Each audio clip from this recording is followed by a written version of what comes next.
इस तरह के विज्ञापन में होने वाली जो रेवेन्यू होती थी उसमें गिरावट के चलते इस तरह के कदम उठाने को मजबूर हुई हैं ये तमाम कंपनियां।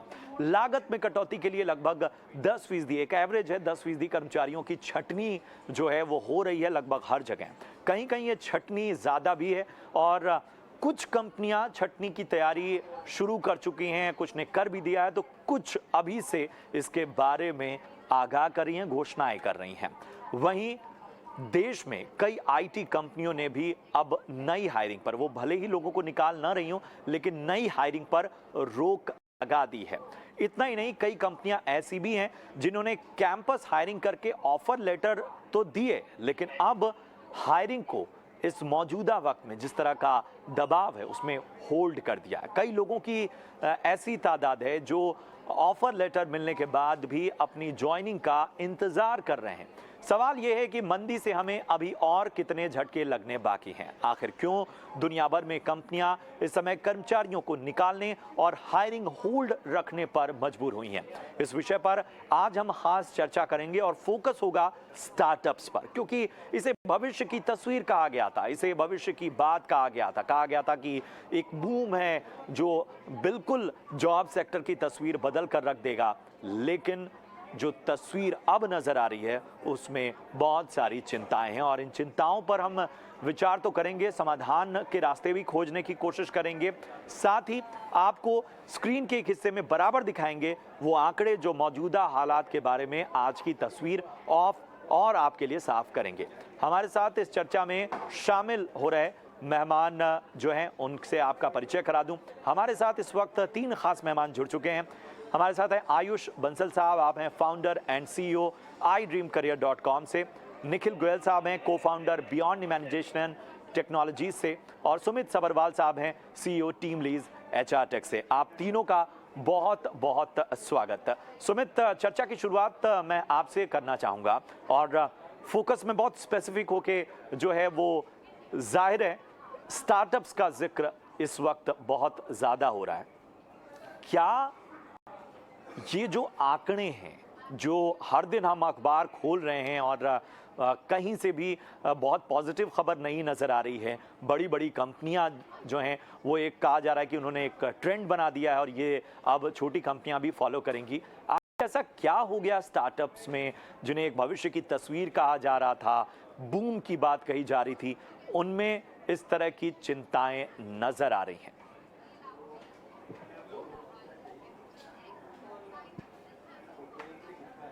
देखिए, ओवरऑल अगर देखते हैं तो पूरा का पूरा जो स्टार्टअप इकोसिस्टम है वो डिपेंड होता है डिमांड के ऊपर। कई स्टार्टअप्स में एंड डिमांड अभी भी उतनी ही लेवल पे बरकरार है और उन स्टार्टअप्स में असर कम पड़ा है, जबकि कई स्टार्टअप्स में जिन्होंने सोचा था कि एक सर्टेन लेवल पे डिमांड आ जाएगी एंड कस्टमर की, उतनी नहीं आ पाई है अभी तक। तो उस वजह से वो इस स्टेप को ले रहे हैं और अपने वर्कफोर्स को उस हिसाब से ऑप्टिमाइज कर रहे हैं ताकि वो लोग आगे बाकी जितनी भी बची हुई वर्कफोर्स है उनको अच्छी तरह वो आगे ले जा सके और एक इस दौर से निकल सके। बिल्कुल बिल्कुल, और यही वजह है कि जाहिर सी बात है कि एक रीस्ट्रक्चरिंग की नौबत आई है और इसकी और भी फैक्टर्स की हम पड़ताल करेंगे। हमारे साथ 2 और ख़ास मेहमान जुड़े हुए हैं। निखिल, मैं आपके पास आना चाहूँगा। PwC की रिपोर्ट कहती है कि अभी तो आर्थिक मंदी आई नहीं है, लेकिन उसकी जो प्रिपरेशन है वो अभी से शुरू हो गई हैं। ये जो आंकड़े हैं, इन्हें क्या वाकई इन्हें देख के डरना चाहिए? क्या ये चिंता की बात है? मुझे नहीं लगता कि ये एक चिंताग्रस्त बात है, because I think India is a very strong consumer based nation. यहाँ जितनी टेक कंपनियां हैं, जितने स्टार्टअप्स हैं, they are going the right way. The consumer is hungry. The middle class, जो हमारा बूमिंग मिडिल क्लास है, they are hungry to spend. A lot of startups, a lot of tech companies चालू हुई थी with dream कि वो 5 साल 10 साल बाद मार्केट लीडर्स बन के कुछ अचीव कर लेंगे, which probably is the wrong vision that people have had. People have not looked at, लोगों ने अपने इंटरनल अक्रूवल्स पे ज्यादा ध्यान नहीं दिया, and I think looking at all these situations, that is becoming very important. एक कंपनी को चलने के लिए खाली वैल्यूएशन नहीं, एक इंटरनल EBITDA पॉजिटिव होना भी बहुत जरूरी है. So from the angle of India मुझे बहुत पॉजिटिविटी है, from the angle of startups मुझे बहुत पॉजिटिविटी है. Maybe there is a recession coming in the US, but not in India for sure. And अगर कुछ स्टार्टअप्स एक particular vision और एक पर्टिकुलर तरीके से काम करते हैं, तो I think it's not a scary moment yet. बिल्कुल बिल्कुल, तो भारत के लिहाज से बहुत ज्यादा अभी घबराने की आवश्यकता नहीं है. हालांकि क्राइसिस तो मौजूद है, ये सभी स्वीकार कर रहे हैं. और आयुष, मैं आपके पास आना चाहूंगा, क्या किसी तरह के इकोनॉमिक क्राइसिस के लिए स्टार्टअप्स जो हैं, जिनकी खबरें आ रही हैं, जहां पर ले ऑफ हम देख रहे हैं, क्या तैयार नहीं थे? क्या इस वजह से ये ऐसा हुआ कि उनको इस पूरे स्ट्रक्चर का जो अनुभव था, ये जो पूरा मैकेनिज्म चलाने का अनुभव था, वो तजुर्बा कम था? यहाँ पर तजुर्बा कहीं ना कहीं बहुत बड़ा फैक्टर रहा. देखिए, मैं ये कहना चाहूंगा कि ऐसे सिचुएशन और ऐसी मार्केट मैक्रो इकोनॉमिक फैक्टर्स हर एक 10 साल के एक पीरियड में आती है. चाहे वो .com था, चाहे वो 2007 का क्राइसिस था, और अब भी इंडिया में इकोनॉमिकली अभी हम लोग काफी स्ट्रॉन्ग है, right. There has been couple of sector, कुछ सेक्टर्स हैं स्टार्टअप्स में. अगर मैं स्टार्टअप फोकस बात करूं, जैसे कि एडटेक, जो कि काफी इफेक्टेड है, बिकॉज कोविड टाइम में करीबन $6 बिलियन, 42,000 करोड़ की फंडिंग हुई थी इंडियन एडटेक में. बिकॉज कोविड ने एक सर्च दिया था एडटेक सेक्टर को. बट जिस तरह की पैसे इन्वेस्टमेंट हुई और जितने पैसे रेज किए गए वीसी से, उस तरह की ग्रोथ एडटेक स्टार्टअप्स की नहीं हुई. और साथ ही साथ एक larger economic crisis specially US में जो अभी आ रहा है, उसके चलते फंडिंग की बहुत ही डिमांड, फंडिंग की जो सप्लाई है वो बहुत कम हो गई है. सो स्टार्टअप्स अभी अपनी रनवे को इंक्रीज करने की कोशिश कर रहे हैं. जो बर्न रेट होता है महीनों, उसको बहुत कोशिश कर रहे हैं कि उसको काफी कम कर लें. अगर मैं उनके शूज में भी जाना चाहूंगा जो कि रिलीव हुए, और they are affected, but this is a phase of time. COVID जैसे अगर समय को लोगों ने पास किया है, तो ये एक स्मॉलर प्रॉब्लम है, is all I would say. But it has only affected largely some of the sectors in India, like EdTech right now, especially in startups. Not at an entire range of all the startups it has affected as on date. और अगर हम बात करें कि जो लोगों की relieve हो रही, जो जॉब्स लेड ऑफ हो रहे हैं जो लोग, उनको अपनी एक स्किल्स को आइडेंटिफाई करना चाहिए, फ्रीलांसिंग ऑप्शंस देखनी चाहिए जब तक उनको कोई दूसरी नौकरी नहीं मिल जाती. अभी भी बहुत स्टार्टअप्स हायर कर रहे हैं. मेरी खुद की एडटेक स्टार्टअप है, हम लोग dream career, right, and many other startup which are hiring in the market, right. So reach out to them, but अभी आपको रीच आउट थोड़ा पर्सनल लेवल पे करना होगा. फाउंडर्स को रीच आउट करिए, लीडर्स को रीच आउट करिए, एचआर हेड्स को रीच आउट करिए, पर्सनल मैसेज से रीच आउट करिए, अपनी प्रोफाइल को एक्टिवेट करिए. जो न्यू एज जॉब प्लेटफॉर्म है लाइक एंजल लिस्ट, उस पर अपने प्रोफाइल्स को एक्टिवेट करें, लिंक्डइन पे एक्टिवेट रहें. अपने आप को अपस्किल करें अगर अभी आपके पास समय मिल रहा है, और अगर आप ये स्कोप है, क्योंकि बहुत लोगों को सेवरेंस पैकेज मिलता है, अगर आपके पास टाइम है तो आप अपने आप को अपस्किलिंग करें. फ्यूचर ऑफ वर्क में कुछ ऐसे स्किल्स को गेन करें जिसकी आपको जॉब मिलने में लेवरेज मिले, राइट. और एक बहुत इंपॉर्टेंट बात है कि इस बार फंड कितने ज्यादा रेज किए, उसके हिसाब से नौकरियां न ढूंढें और अप्लाई करें. बट वैसे स्टार्टअप्स में अप्लाई करें जहां बिजनेस मॉडल बहुत स्ट्रॉन्ग है, राइट. अभी भी आपने कल ही न्यूज में देखा होगा कि जोहो ने $1 बिलियन की रेवेन्यू हिट की है, right. So there are startup. Physics Wallah एक एडटेक स्टार्टअप है जो कि 100 करोड़ की प्रॉफिटेबिलिटी की है उसने. So there are companies who have grown sustainably, build strong business model with right corporate governance. So look at those things more than just that news की ये स्टार्टअप ने इतनी फंडिंग रेज कर ली, तो उस स्टार्टअप्स में हम जॉब्स के लिए अप्लाई करें. But look at their business model, how strong are they financially, right. और स्पेशली फ्रेशर्स को बहुत हिट हुई है. जो अभी कॉलेजेस से फ्रेशर्स अभी जो बाहर आ रहे हैं, उनको बहुत हिट हुई है, because lot of ITS companies have delayed their hiring.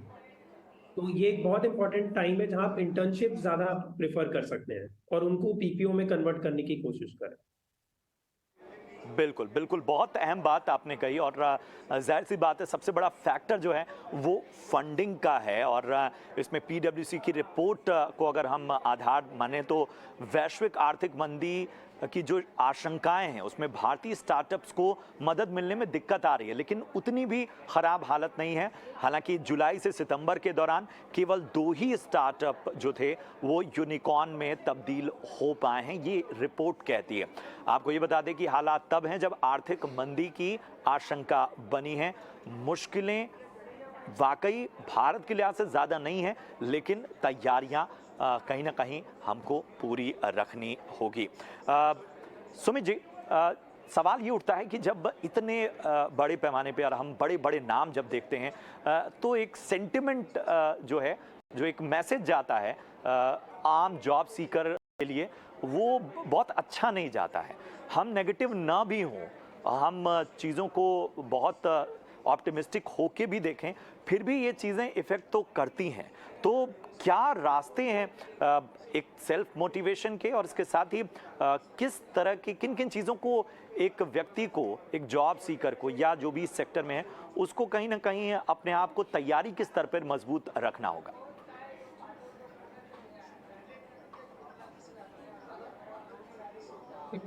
बिल्कुल, इसमें इसमें बहुत बहुत जरूरी है कि हर एक जॉब सीकर जो है वो उस तरफ देखे, उस स्किल्स को एक्वायर करने की तरफ देखे जो कि उसको फ्यूचर में या इमीडिएट फ्यूचर में उसको जॉब दिलवा सकती है। फॉर एग्जाम्पल, हमने पिछले तिमाही में 6,500 नई जॉब्स ऐड की हैं, हेडकाउंट ऐड किया है टीम लीज ने। तो कई ऐसे डिजिटल सॉल्यूशंस हैं, कई ऐसे सेक्टर्स हैं, जैसे एचआर टेक सेक्टर है जो कि बहुत तेजी से ग्रो कर रहा है आज के टाइम में। तो उस तरीके से अगर एक जॉब सीकर अपने स्किल्स को असेस करके और अगर उसमें कोई गैप है तो क्विकली उसको भर के उस तरफ उन सेक्टर्स की तरफ जाता है, तो आज भी बहुत ज्यादा हायरिंग हो रही है। आज भी राइट लोगों की राइट जगह पे बहुत ज्यादा जरूरत है और वो एक विन विन हो सकता है कंपनी के लिए भी और जॉब सीकर के लिए भी।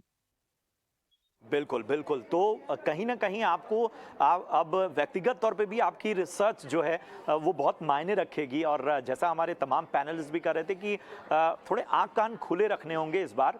क्राइसिस जो है वो कुछ तो असर डालेगी, लेकिन इसमें भी अगर आप तैयार हैं तो आपको बहुत ज़्यादा नुकसान नहीं होने वाला है। निखिल, कई रिपोर्ट्स में ये बताया जा रहा है कि स्टार्टअप्स को जो फंडिंग में कमी है, और ख़ासतौर पे एजुटेक की बात जो हमने की, जिन स्टार्टअप्स की, इवन डिजिटल रेवेन्यू का फैक्टर एक बहुत बड़ा है। कहा यह जा रहा है कि फंडिंग में कमी का सिलसिला अगले 2 से 3 साल तक जारी रह सकता है।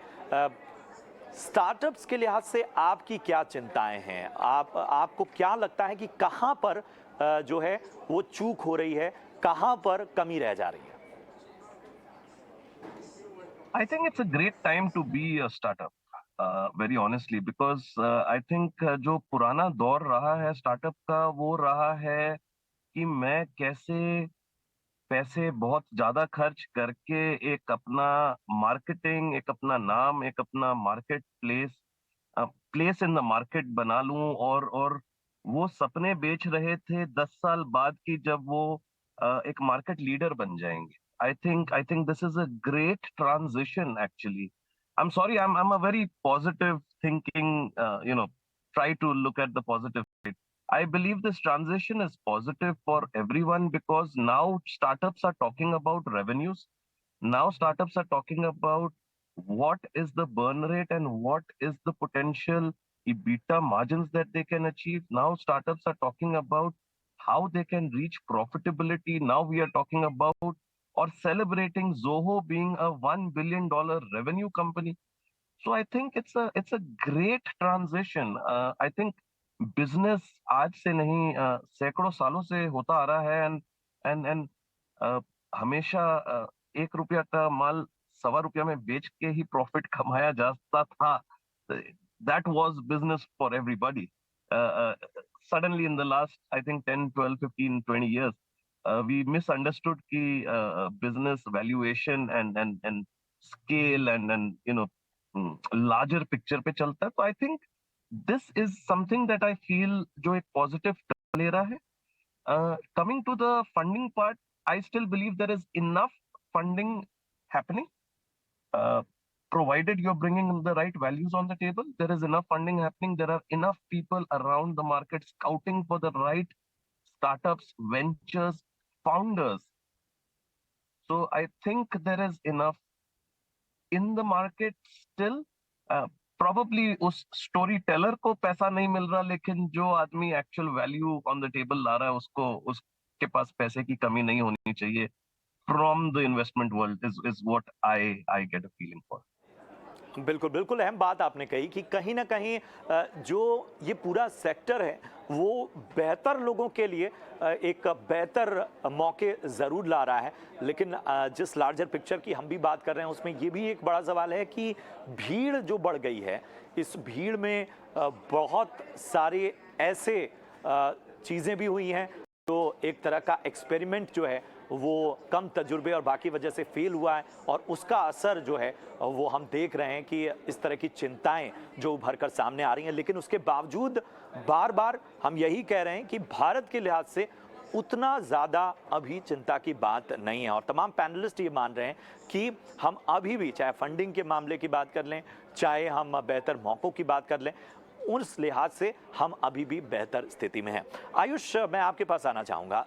लोगों की नौकरियां जाना बिल्कुल भी ठीक नहीं है, और आज तो महंगाई का दौर है, और जब मंदी की वजह से, रिसेशन की वजह से या किसी अचानक से आई हुई क्राइसिस की वजह से लोगों की नौकरी जाती है तो वो बड़े झटके से जाती है, उन्हें वो इसके लिए तैयार नहीं होते हैं.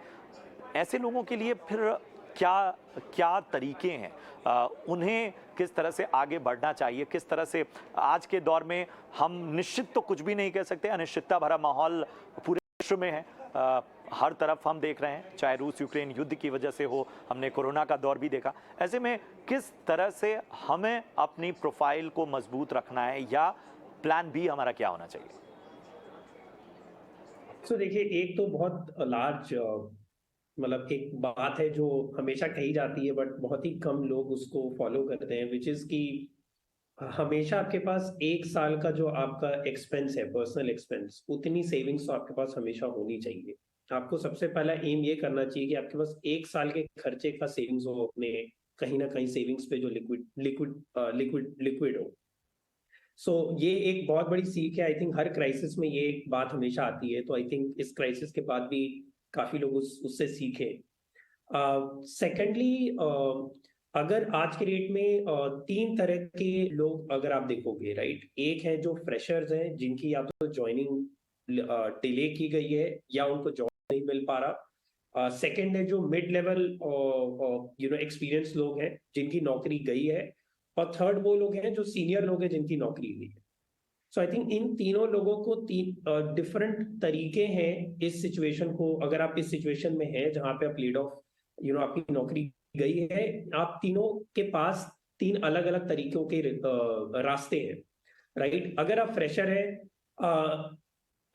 आई थिंक आपको इंटर्नशिप्स के लिए भी साथ ही साथ देखना चाहिए. आजकल बहुत पेड इंटर्नशिप्स हैं, बहुत सारे इंटर्नशिप प्लेटफॉर्म्स हैं. आपको एटलीस्ट ये कोशिश करनी चाहिए कि 3 महीने, 2 महीने, 6 महीने की मुझे कैसे जल्द से जल्द पेड इंटर्नशिप मिल जाए. भले उसमें सैलरी कम होगी बट एटलीस्ट आपकी कुछ इनकम और एक्सपीरियंस बिल्डअप चालू हो जाएगी, राइट. वो मैं फ्रेशर्स को रिकमेंड कर रहा हूँ.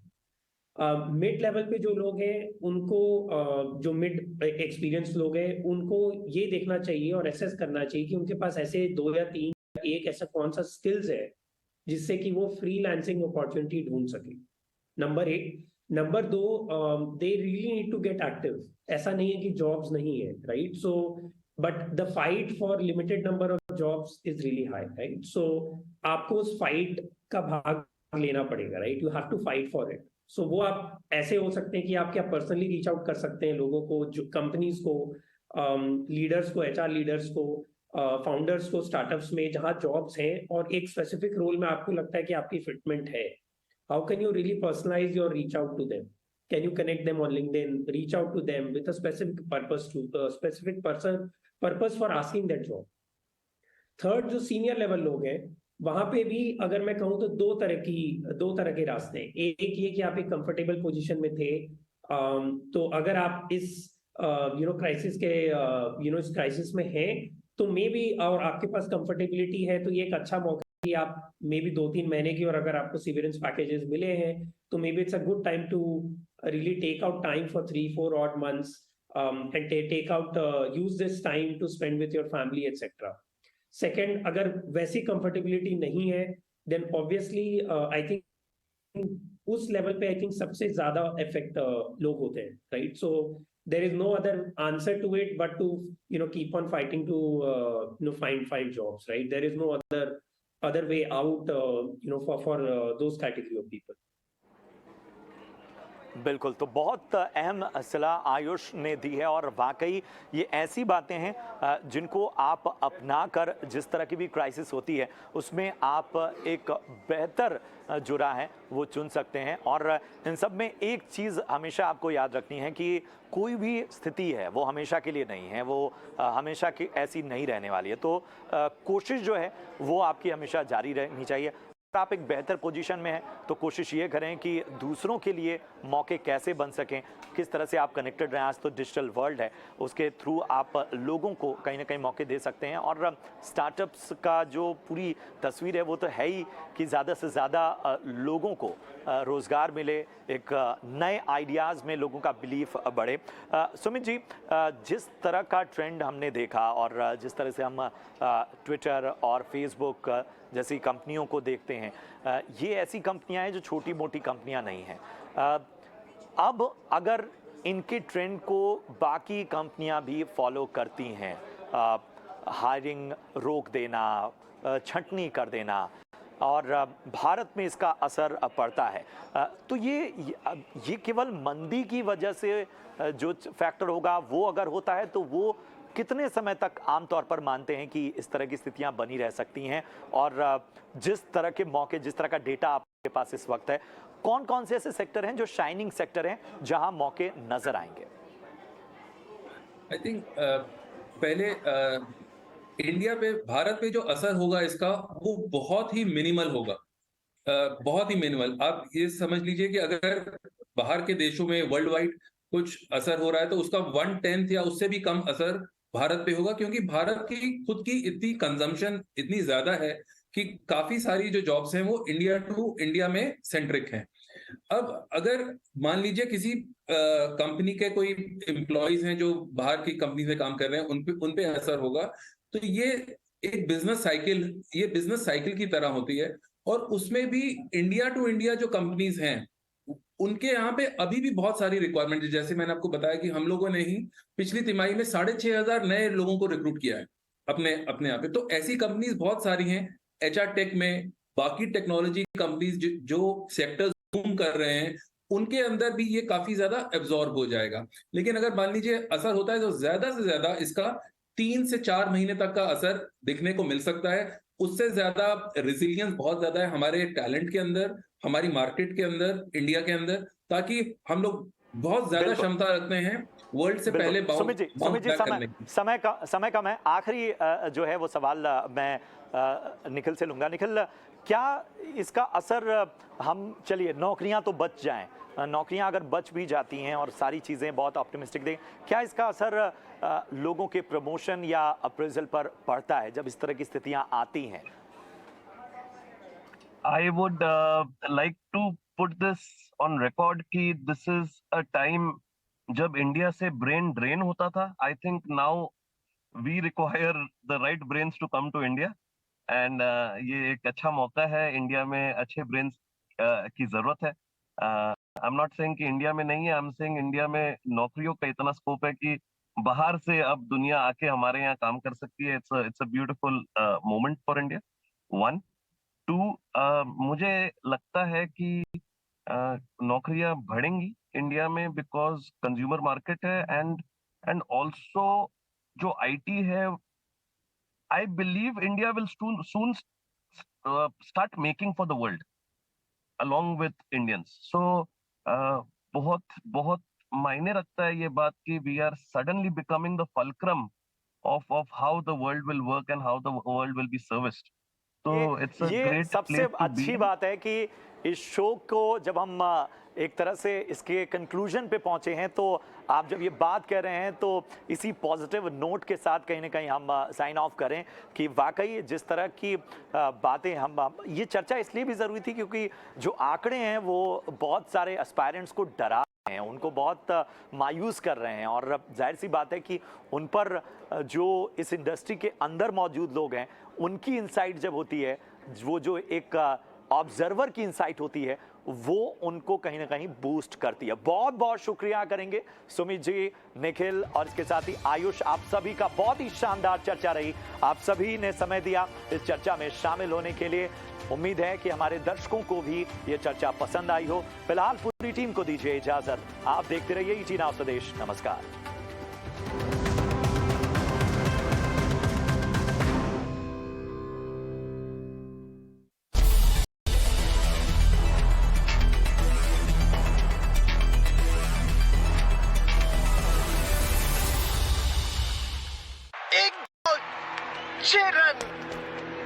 ऋषभ भैया 1 मिनट। ओके कूल दीदी